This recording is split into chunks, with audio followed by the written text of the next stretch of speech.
The Adventures of Sherlock Holmes by Sir Arthur Conan Doyle. The Red-Headed League. I had called upon my friend, Mr. Sherlock Holmes, one day in the autumn of last year, and found him in deep conversation with a very stout, florid-faced, elderly gentleman with fiery red hair. With an apology for my intrusion, I was about to withdraw, when Holmes pulled me abruptly into the room and closed the door behind me. "You could not possibly have come at a better time, my dear Watson," he said cordially. "I was afraid that you were engaged." "So I am, very much so." "Then I can wait in the next room." "Not at all.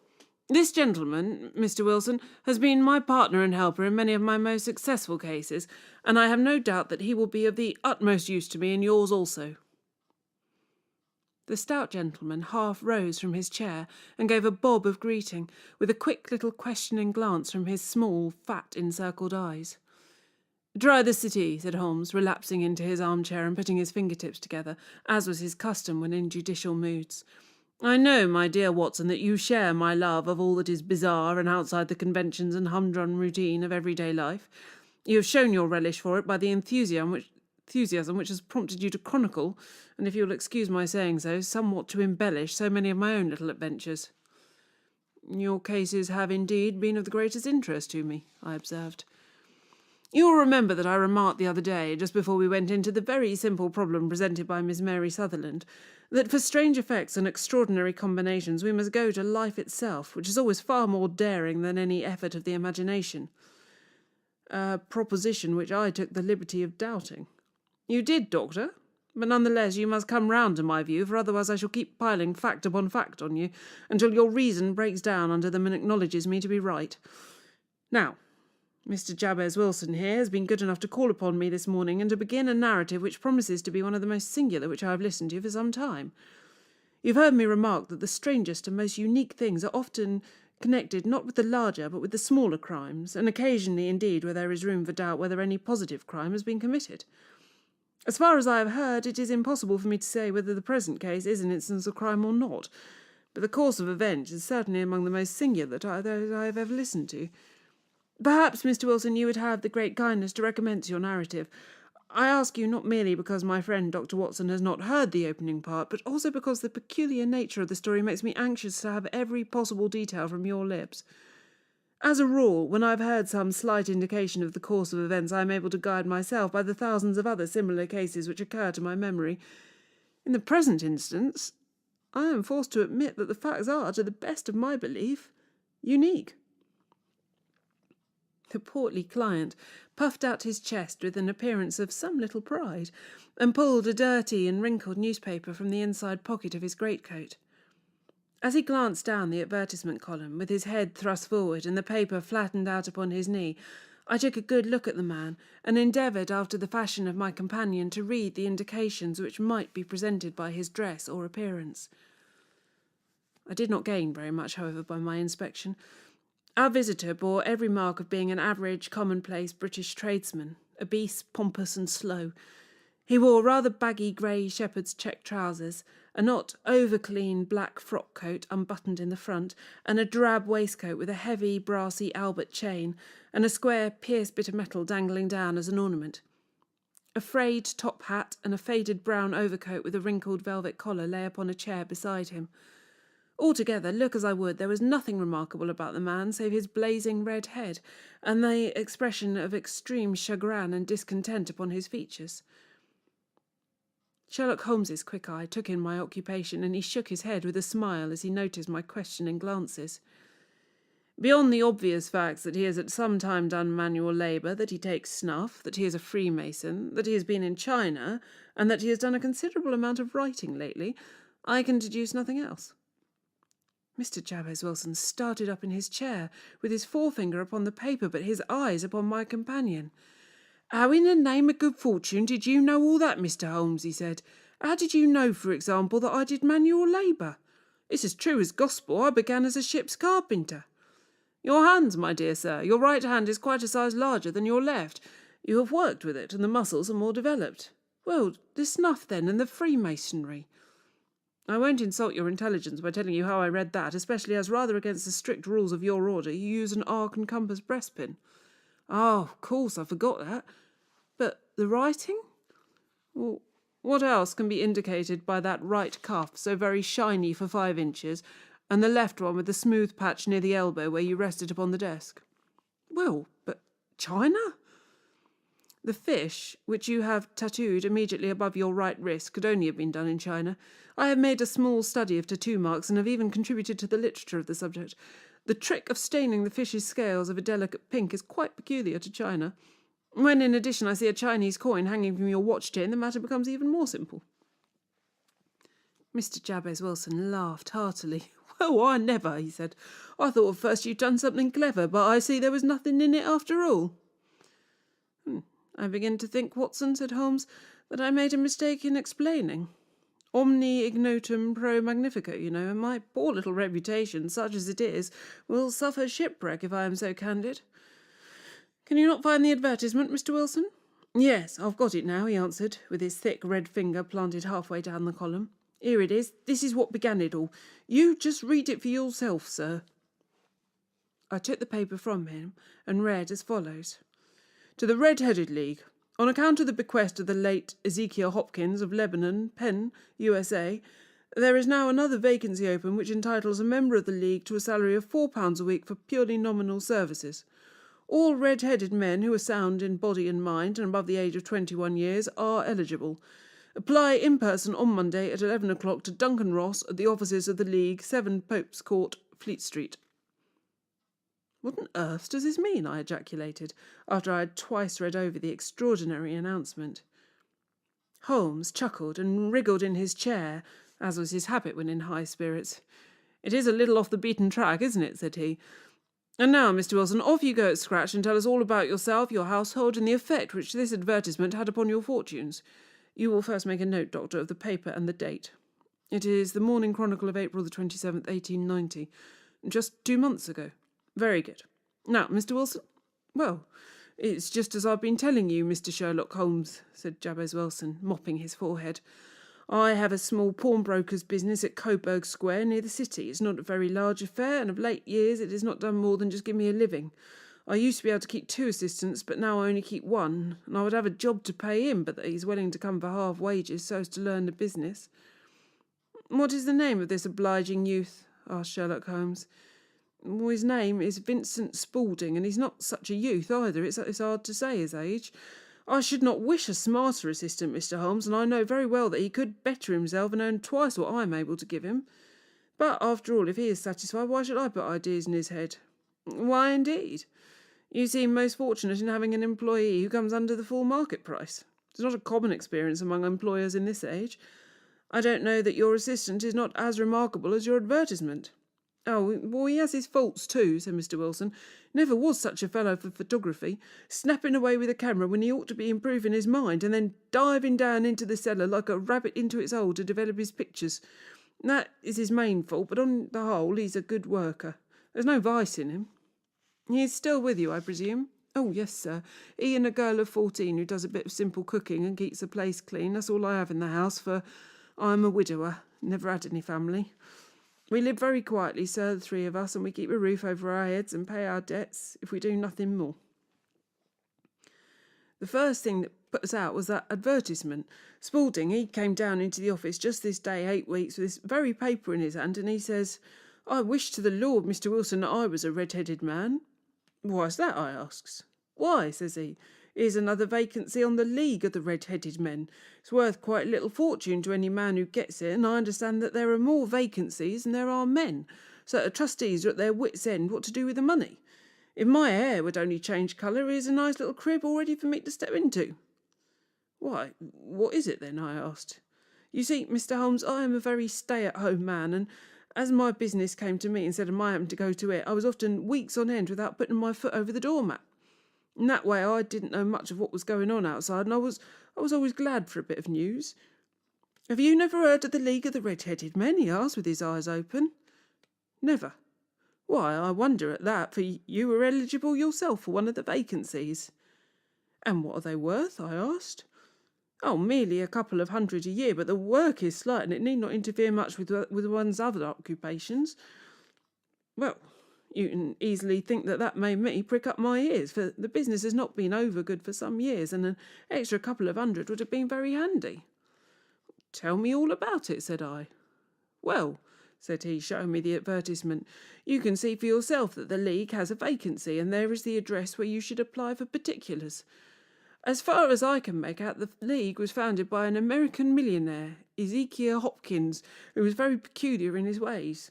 He was himself red-headed, and he had a great sympathy for all red-headed men, so when he died it was found that he had left his enormous fortune in the hands of trustees, with instructions to apply the interest to the providing of easy berths to men whose hair is of that colour. From all I hear, it is splendid pay and very little to do.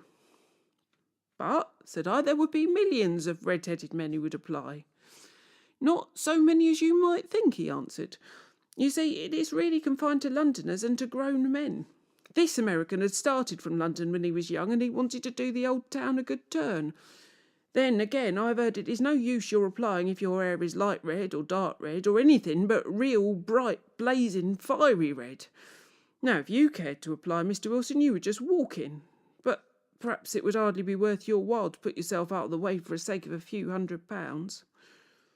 Now, it is a fact, gentlemen, as you may see for yourselves, that my hair is of a very full and rich tint. So it seemed to me that if there was to be any competition in the matter, I stood as good a chance as any man that I had ever met. Vincent Spalding seemed to know so much about it that I thought he might prove useful, so I just ordered him to put up the shutters for the day and to come right away with me. He was very willing to have a holiday, so we shut the business up and started off for the address that was given us in the advertisement. I never hope to see such a sight as that again, Mr. Holmes. From north, south, east and west, every man who had a shade of red in his hair had tramped into the city to answer the advertisement. Excuse me. Fleet Street was choked with red-headed folk, and Pope's Court looked like a coster's orange barrow. I would not have thought there were so many in the old country as were brought together by that single advertisement.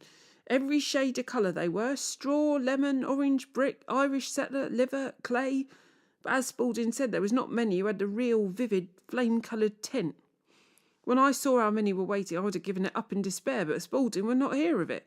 How he did it, I could not imagine, but he pushed and pulled and butted until he got me through the crowd and right up to the steps which led to the office. There was a double stream upon the stairs, some going up in hope, and some coming back dejected. But we wedged in as well as we could and soon found ourselves in the office. Your experience has been a most entertaining one, remarked Holmes, as his client paused and refreshed his memory with a huge pinch of snuff. Pray continue your very interesting statement. Well, there was nothing in the office but a couple of wooden chairs and a deal table, behind which sat a small man with a head that was even redder than mine. He said a few words to each candidate as he came up, and then he always managed to find some fault in them which would disqualify them. Getting a vacancy did not seem to be such a very easy matter after all. However, when our turn came, the little man was more favourable to me than to any of the others, and he closed the door as we entered so that he might have a private word with us. This is Mr. Jabez Wilson, said my assistant, and he is willing to fill a vacancy in the League. And he is admirably suited for it, the other answered. He has every requirement. I cannot recall when I have seen anything so fine. He took a step backwards, cocked his head on one side and gazed at my hair until I felt quite bashful. Then suddenly he plunged forward, wrung my hand and congratulated me warmly on my success. It would be injustice to hesitate, said he. You will, however, I am sure, excuse me for taking an obvious precaution. With that, he seized my hair in both his hands and tugged until I yelled with pain. There's water in your eyes, said he as he released me. I perceive that all is as it should be. But we have to be careful, for we have twice been deceived by wigs and once by paint. I could tell you tales of cobbler's wax which would disgust you with human nature.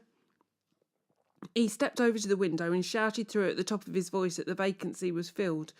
A groan of disappointment came up from below, and the folk all trooped away in different directions until there was not a red head to be seen except my own and that of the manager.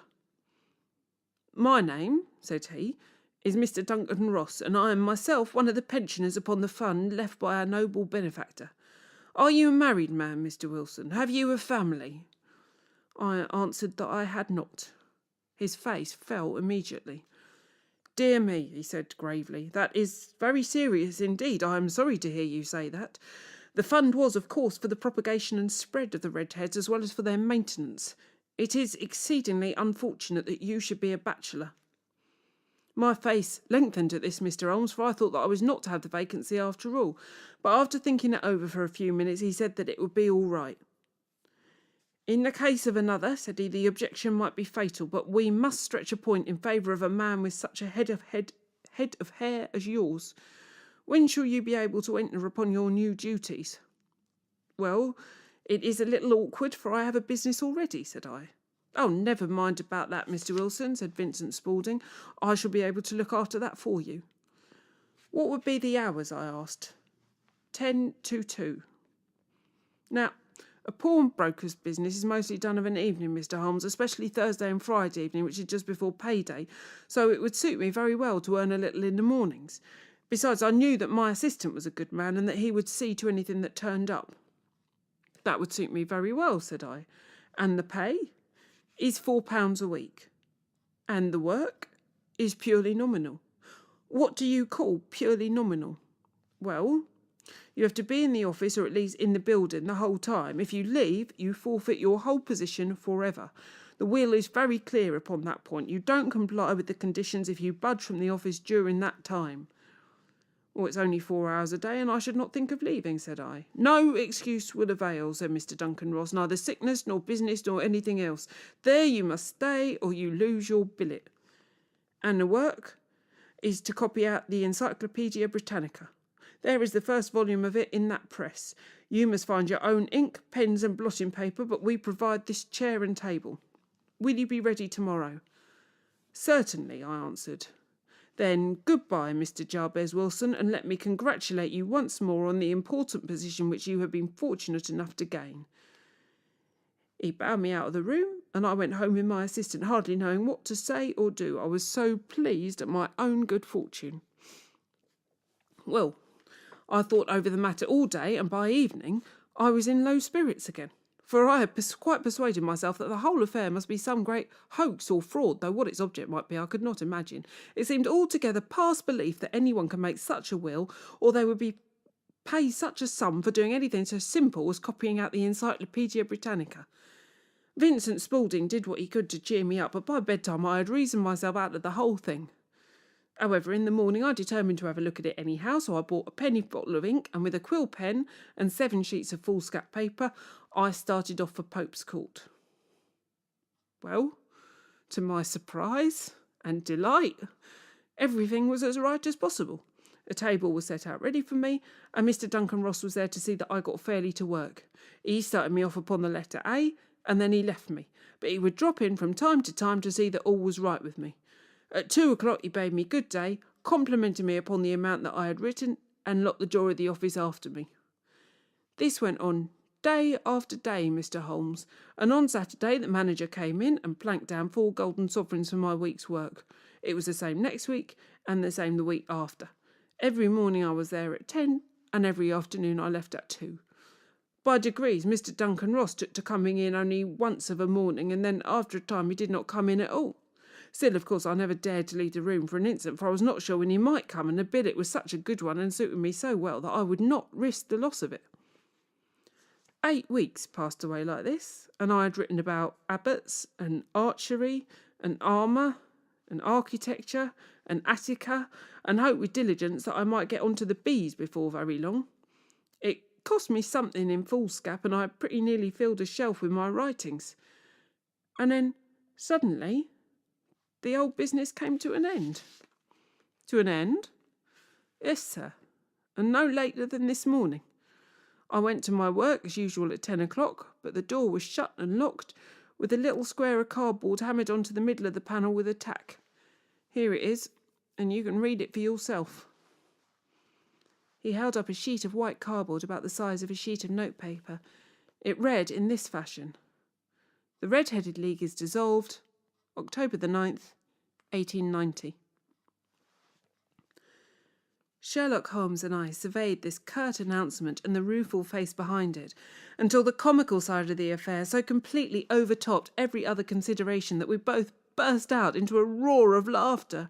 "Well, I cannot see that there is anything very funny," cried our client, flushing up to the roots of his flaming head. "If you can do nothing better than laugh at me, I can go elsewhere." "No, no," cried Holmes, shoving him back into the chair from which he had half risen.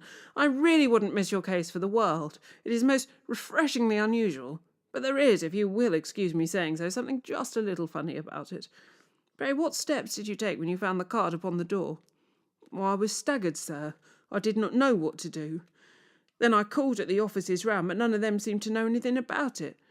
Finally, I went to the landlord, who is an accountant living on the ground floor, and I asked him if he could tell me what had become of the Red-Headed League. He said he had never heard of any such body. Then I asked him who Mr. Duncan Ross was. He answered that the name was new to him. "Well," said I, "the gentleman at number 4. "What, the red-headed man?" "Yes." "Oh," said he, "his name was William Morris. He was a solicitor and was using my room as a temporary convenience until his new premises were ready. He moved out yesterday." "Where could I find him?" "Oh, at his new offices. He did tell me the address, 17 King Edward Street, near St. Paul's. I started off, Mr. Holmes, but when I got to that address it was a manufactory of artificial kneecaps, and no one in it had ever heard of either Mr. William Morris or Mr. Duncan Ross." "And what did you do then?" asked Holmes. "I went home to Saxe Coburg Square, and I took the advice of my assistant. But he could not help me in any way. He could only say that if I waited I should hear by post. That was not quite good enough, Mr. Holmes.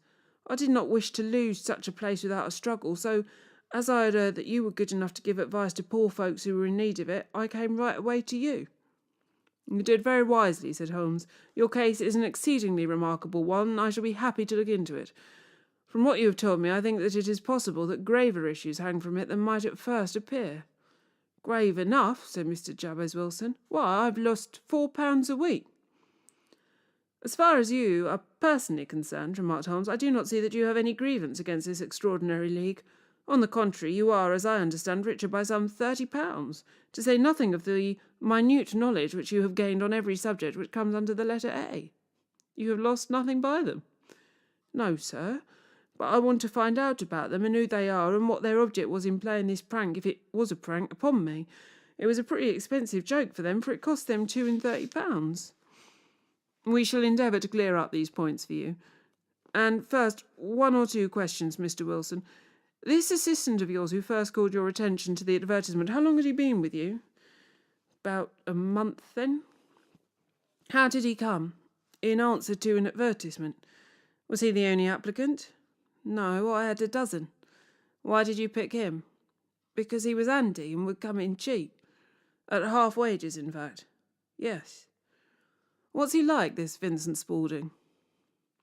"Small, stout-like, very quick in his ways, no hair on his face, so he's not short of 30, has a white splash of acid upon his forehead." Holmes sat up in his chair in considerable excitement. "I thought as much," said he. "Have you ever observed that his ears are pierced for earrings?" "Yes, sir. He told me that a gipsy had done it for him when he was a lad." Said Holmes, sinking back in deep thought. "He is still with you?" "Oh, yes, sir. I've only just left him." "And has your business been attended to in your absence?" "Nothing to complain of, sir. There's never very much to do of a morning." "That will do, Mr. Wilson. I shall be happy to give you an opinion upon the subject in the course of a day or two. Today is Saturday. I hope that by Monday we may come to a conclusion." "Well, Watson," said Holmes, when our visitor had left us, "what do you make of it all?" "I make nothing of it," I answered frankly. "It's a most mysterious business." "As a rule," said Holmes, "the more bizarre a thing is, the less mysterious it proves to be. It's your commonplace featureless crimes which are really puzzling, just as a commonplace face is the most difficult to identify. I must be prompt over this matter." "What are you going to do, then?" I asked. "To smoke," he answered. "It is quite a 3-pipe problem. I beg that you won't speak to me for 50 minutes. He curled himself up in his chair, with his thin knees drawn up to his hawk-like nose, and there he sat with his eyes closed and his black clay pipe thrusting out like the bill of some strange bird. I had come to the conclusion that he had dropped asleep, and indeed was nodding myself, when he suddenly sprang out of his chair with the gesture of a man who had made up his mind, and put down his pipe upon the mantelpiece. "Sarasate plays at St. John James's Hall this afternoon," he remarked. "What do you think, Watson? Your patients spare you for a few hours?" I have nothing to do today. My practice is never very absorbing. Then put on your hat and come. I'm going through the city first, and we can have some lunch on the way.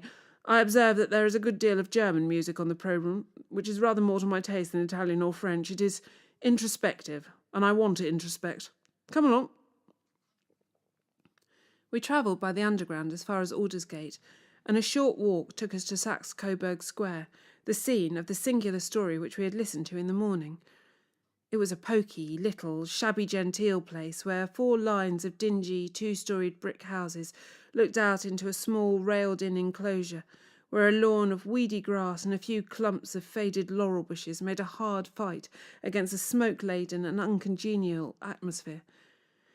3 gilt balls and a brown board with Jabez Wilson in white letters upon a corner house announced the place where our red-headed client carried on his business. Sherlock Holmes stopped in front of it with his head on one side and looked it all over, with his eyes shining brightly between puckered lids.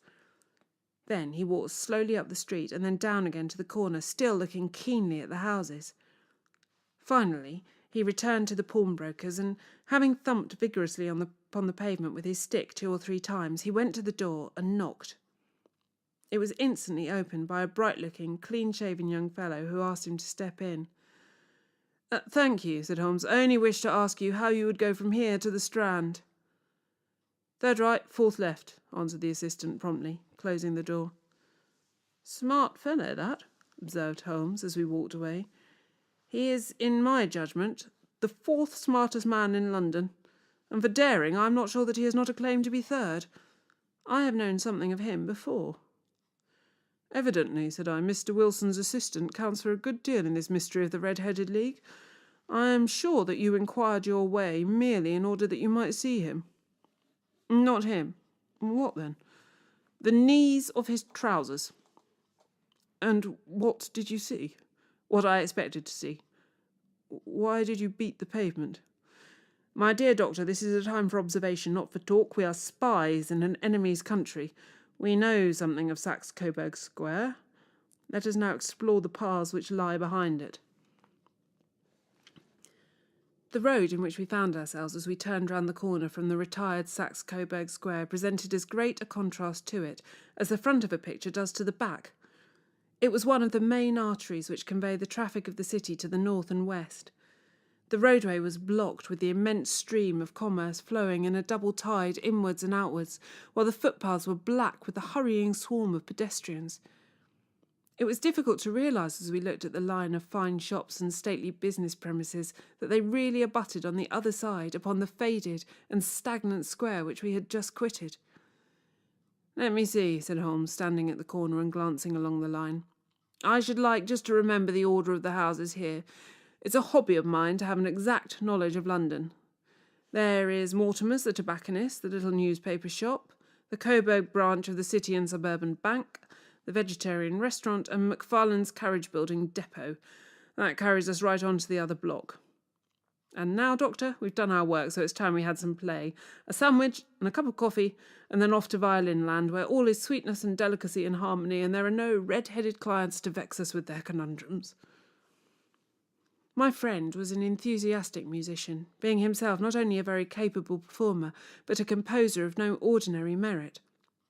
All the afternoon he sat in the stalls wrapped in the most perfect happiness, gently waving his long, thin fingers in time to the music, while his gently smiling face and his languid, dreamy eyes were as unlike those of Holmes the sleuth-hound, Holmes the relentless, keen-witted, ready-handed criminal agent, as it was possible to conceive. In his singular character, the dual nature alternately asserted itself, and his extreme exactness and astuteness represented, as I have often thought, the reaction against the poetic and contemplative mood which occasionally predominated in him. The swing of his nature took him from extreme languor to devouring energy, and, as I knew well, he was never so truly formidable as when, for days on end, he had been lounging in his armchair amid his improvisations and his black-letter editions. Then it was that the lust of the chase would suddenly come upon him, and that his brilliant reasoning power would rise to the level of intuition, until those who were unacquainted with his methods would look askance on him, as on a man whose knowledge was not that of other mortals. When I saw him that afternoon so enwrapped in the music at St. James's Hall, I felt that an evil time might be coming upon those whom he had set himself to hunt down. "You want to go home, no doubt, Doctor," he remarked as we emerged. "Yes, it would be as well. And I have some business to do which will take some hours. This business at Coburg Square is serious." "Why serious?" "A considerable crime is in contemplation. I have every reason to believe that we shall be in time to stop it, but today being Saturday rather complicates matters. I shall want your help tonight." "At what time?" 10 will be early enough. "I shall be at Baker Street at 10. "Very well. And I say, Doctor, there may be some little danger. So kindly put your army revolver in your pocket." He waved his hand, turned on his heel, and disappeared in an instant among the crowd. I trust that I am not more dense than my neighbours, but I was always oppressed with a sense of my own stupidity in my dealings with Sherlock Holmes. Here I had heard what he had said, I had seen what he had seen, and yet from his words it was evident that he saw clearly not only what had happened, but what was about to happen. Well, to me the whole business was still confused and grotesque. As I drove home to my house in Kensington, I thought over it all, from the extraordinary story of the red-headed copier of the encyclopaedia down to the visit to Saxe-Coburg Square, and the ominous words with which he had parted from me. What was this nocturnal expedition, and why should I go armed? Where were we going, and what were we to do? I had the hint from Holmes that this smooth-faced pawnbroker's assistant was a formidable man, a man who might play a deep game. I tried to puzzle it out, but gave it up in despair, and set the matter aside until night should bring an explanation. It was 9:15 when I started from home, and made my way across the park, and so through Oxford Street to Baker Street. 2 hansoms were standing at the door, and as I entered the passage I heard the sound of voices from above.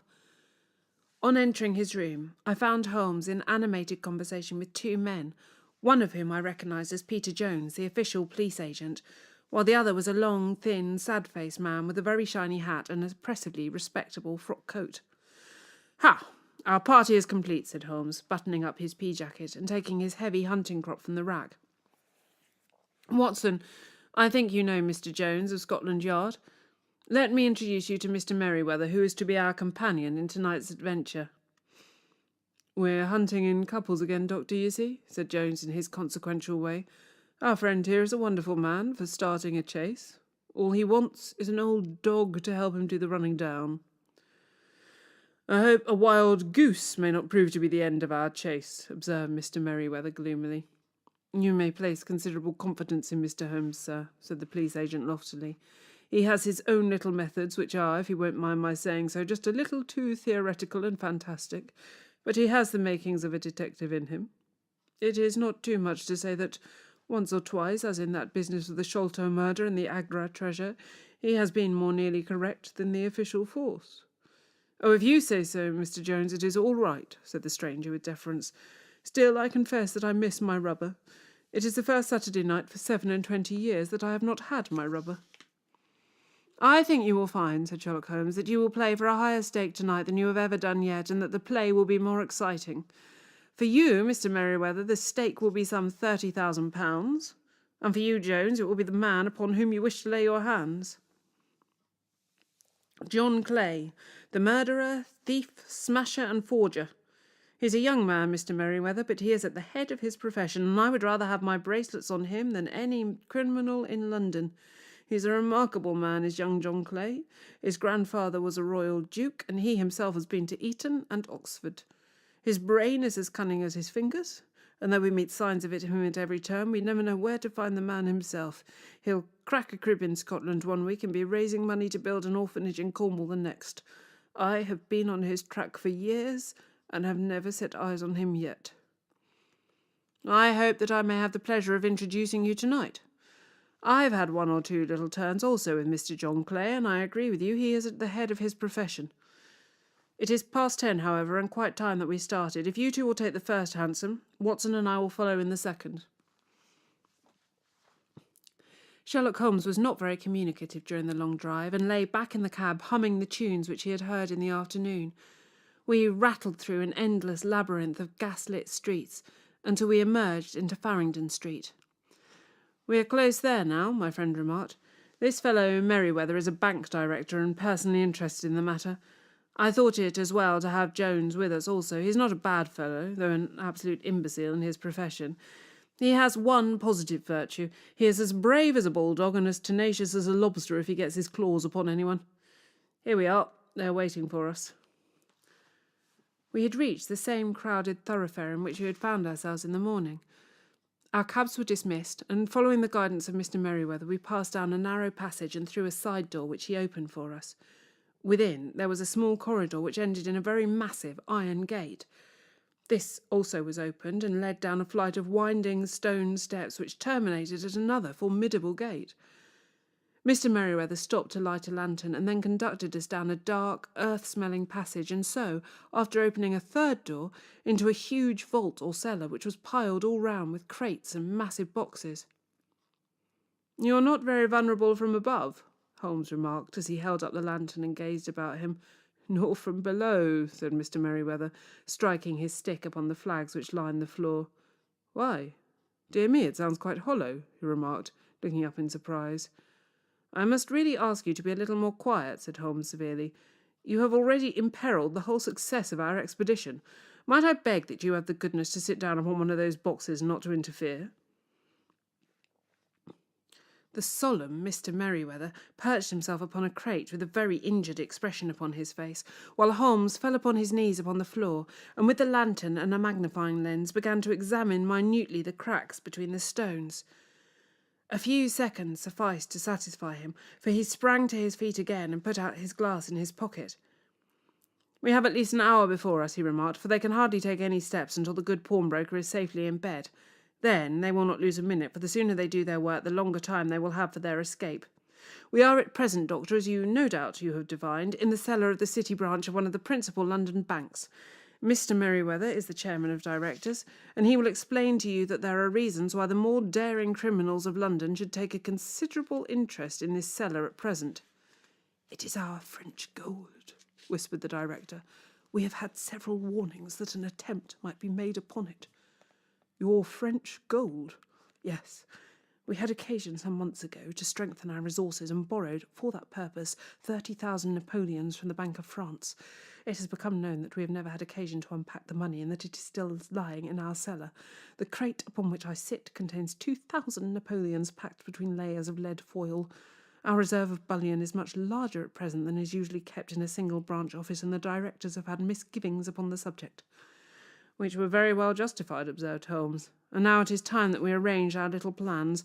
I expect that within an hour matters will come to a head. In the meantime, Mr. Merryweather, we must put the screen over that dark lantern." "And sit in the dark?" "I am afraid so. I had brought a pack of cards in my pocket, and I had thought that as we were a partie carrée, you might have your rubber after all. But I see that the enemy's preparations have gone so far that we cannot risk the presence of a light.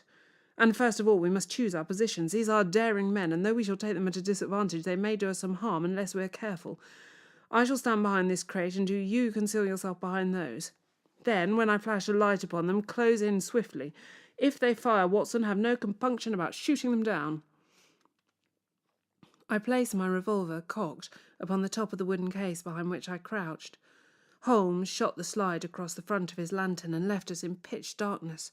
Such an absolute darkness as I have never before experienced. The smell of hot metal remained to assure us that the light was still there, ready to flash out at a moment's notice. To me, with my nerves worked up to a pitch of expectancy, there was something depressing and subduing in the sudden gloom and in the cold, dank air of the vault. "They have but one retreat," whispered Holmes. "That is back through the house into Saxe-Coburg Square. I hope that you have done what I asked you, Jones." "I have an inspector and 2 officers waiting at the front door." "Then we have stopped all the holes. And now we must be silent and wait." What a time it seemed! From comparing notes afterwards, it was but an hour and a quarter, yet it appeared to me that the night must have almost gone and the dawn be breaking above us. My limbs were weary and stiff, for I feared to change my position, yet my nerves were worked up to the highest pitch of tension, and my hearing was so acute that I could not only hear the gentle breathing of my companions, but I could distinguish the deeper, heavier in-breath of the bulky Jones from the thin, sighing note of the bank director. From my position I could look over the case in the direction of the floor. Suddenly my eyes caught the glint of a light. At first it was but a lurid spark upon the stone pavement. Then it lengthened out until it became a yellow line, and then, without any warning or sound, a gash seemed to open, and a hand appeared, a white, almost womanly hand, which felt about in the centre of the little area of light. For a minute or two the hand, with its writhing fingers, protruded out of the floor. Then it was withdrawn as suddenly as it appeared, and all was dark again, save the single lurid spark which marked a chink between the stones. Its disappearance, however, was but momentary. With a rending, tearing sound, one of the broad white stones turned over upon its side and left a square, gaping hole through which streamed the light of a lantern. Over the edge there peeped a clean-cut, boyish face, which looked keenly about it, and then, with a hand on either side of the aperture, drew itself shoulder-high and waist-high until one knee rested upon the edge. In another instant he stood at the side of the hole and was hauling after him a companion, lithe and small like himself, with a pale face and a shock of very red hair. "It's all clear," he whispered. "Have you the chisel and the bags? Great Scott! Jump, Archie, jump, and I'll spring for it."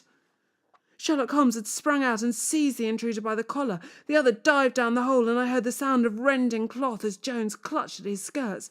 The light clashed upon the barrel of a revolver, but Holmes's hunting crop came down on the man's wrist, and the pistol clinked upon the stone floor. "It's no use, John Clay," said Holmes blandly. "You have no chance at all." "So I see," the other answered with the utmost coolness. "I fancy that my pal is all right, though I see you have got his coat-tails." "There are 3 men waiting for him at the door," said Holmes. "Oh, indeed.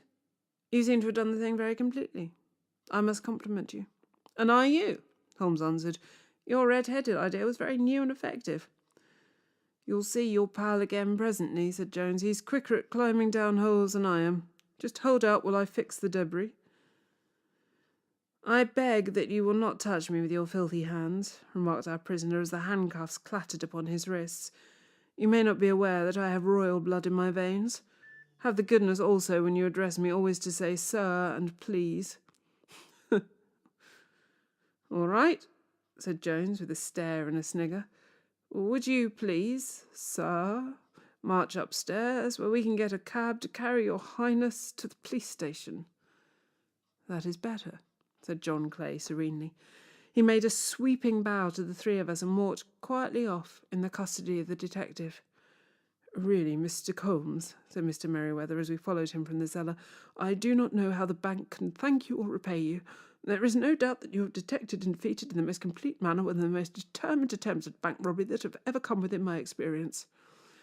"I have had 1 or 2 scores of my own to settle with, Mr. John Clay," said Holmes. "I've been at some small expense over this matter, which I shall expect the bank to refund, but beyond that I am amply repaid by having had an experience which is in many ways unique, and by hearing the very remarkable narrative of the Red-Headed League." "You see, Watson," he explained in the early hours of the morning, as we sat over a glass of whisky and soda in Baker Street, "it was perfectly obvious from the first that the only possible object of this rather fantastic business of the advertisement of the League and the copying of the encyclopaedia must be to get this not over-bright pawnbroker out of the way for a number of hours every day. It was a curious way of managing it, but really it would be difficult to suggest a better. The method was no doubt suggested to Clay's ingenious mind by the colour of his accomplice's hair. The £4 a week was a lure which must draw him, and what was it to them who were playing for thousands? They put in the advertisement, one rogue has the temporary office, the other rogue incites the man to apply for it, and together they managed to secure his absence every morning in the week. From the time that I heard of the assistant having come for half wages, it was obvious to me that he had some strong motive for securing the situation." "But how could you guess what the motive was?" "Well, had there been women in the house, I should have suspected a mere vulgar intrigue. That, however, was out of the question. The man's business was a small one. There was nothing in his house which could account for such elaborate preparations and such an expenditure as they were at. It must then be something out of the house. What could it be? I thought of the assistant's fondness for photography and his trick of vanishing into the cellar. The cellar! There was the end of this tangled clue. Then I made inquiries as to this mysterious assistant and found that I had to deal with one of the coolest and most daring criminals in London. He was doing something in the cellar, something which took many hours a day for months on end. What could it be? Once more, I could think of nothing save that he was running a tunnel to some other building. So far I had got when we went to visit the scene of action. I surprised you by beating upon the pavement with my stick. I was ascertaining whether the cellar stretched out in front or behind. It was not in front. Then I rang the bell. As I hoped, the assistant answered it. We have had some skirmishes, but we had never set eyes on each other before. I hardly looked at his face. His knees were what I wished to see. You must yourself have remarked how worn, wrinkled, and stained they were. They spoke of those hours of burrowing. The only remaining point was what they were burrowing for. I walked round the corner, saw that the City and Suburban Bank abutted on my friend's premises, and felt that I had solved my problem. When you drove home after the concert, I called upon Scotland Yard and upon the chairman of the bank directors, with the result that you have seen. But how could you tell that they would make their attempt tonight? I asked. Well, when they closed their League offices, that was a sign that they cared no longer about Mr. Jabez Wilson's presence. In other words, they had completed their tunnel. But it was essential they should use it soon, as it might be discovered or the bullion might be removed. Saturday would suit them better than any other day, as it would give them 2 days for their escape. For all these reasons, I expected them to come tonight. You reasoned it out beautifully, I exclaimed in unfeigned admiration. It is so long a chain, and yet every link rings true. It saved me from ennui, he answered, yawning. Alas, I already feel it closing in upon me. My life is spent in one long effort to escape from the commonplaces of existence. These little problems help me to do so. And you are a benefactor of the race, said I. He shrugged his shoulders. Well, perhaps after all it is of some little use, he remarked. L'homme c'est rien, l'œuvre c'est tout, as Gustave Flaubert wrote to George Sand.